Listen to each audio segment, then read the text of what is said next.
चोटा नागपुर की हरी भरी पहाड़ियों में एक छोटा सा गांव था, उली हातू। जंगलों की खुशबू, पहाड़ों की शांति और ढोल नगाड़ों की गूंज उस गांव की पहचान थी। यहीं 15 नवंबर 1875 सुबह एक बच्चे ने जन्म लिया। उसका नाम रखा गया बिरसा। मित्रों, आज उस महान क्रांतिकारी आदिवासी नेता या यूं कहें कि राष्ट्रभक्त की बात कर रहे हैं, जिसका नाम था बिरसा मुंडा। बचपन से ही बिरसा कुछ अलग थे। जब दूसरे बच्चे खेलते, वह जंगल की पगडंडियों पर घूमते और चिड़ियों की आवाज़ को सुनते। गांव के बुजुर्ग कहते, यह बच्चा धरती को बहुत प्रेम करता है। शायद इसी वजह से आगे चलकर लोग उन्हें धरती का आबा कहने लगे, यानी धरती का पिता। बिरसा के पिता साधारण किसान थे। गरीबी थी पर आत्मसम्मान था। बिरसा पढ़ाई में तेज थे, इसलिए उन्हें मिशन स्कूल में पढ़ने भेजा गया। वहां उन्होंने अंग्रेजों के तौर तरीके सीखे, लेकिन उनके मन में एक सवाल बार बार उठता था, हमारी धरती हमसे क्यों छीनी जा रही है। गांव के लोगों को जमींदार सताते थे। अंग्रेज कानून से उनकी जमीन छीन जाती थी। बिरसा धीरे धीरे समझने लगा कि उनका समाज मुसीबत में है।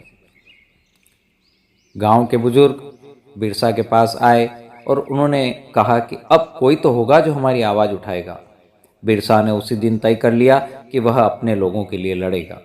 उसने जंगलों में सभाएं की, लोगों को एकजुट किया और कहा, हम अपनी धरती वापस लेंगे, हम उल गुलान करेंगे, यानी कि महाआंदोलन करेंगे। उसकी आवाज़ में इतनी शक्ति थी कि आदिवासी समाज एक एक कर उनके साथ जुड़ता गया। बिरसा के नाम से ही अंग्रेज अफसर घबराने लगे।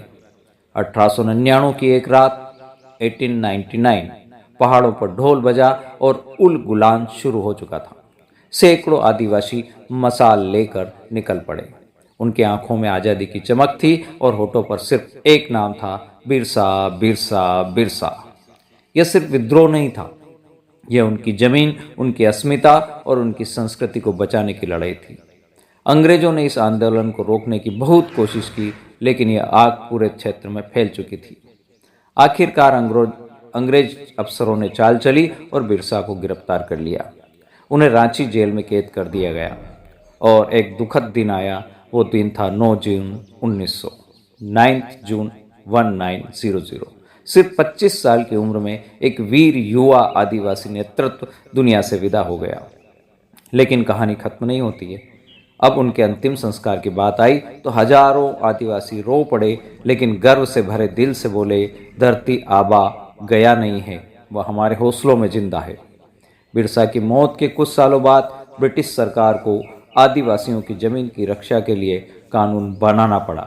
वो कानून था चोटा नागपुर काश्तकारी अधिनियम, CNT एक्ट 1908। और इस तरह 25 साल के इस युवा ने सदियों का इतिहास बदल दिया।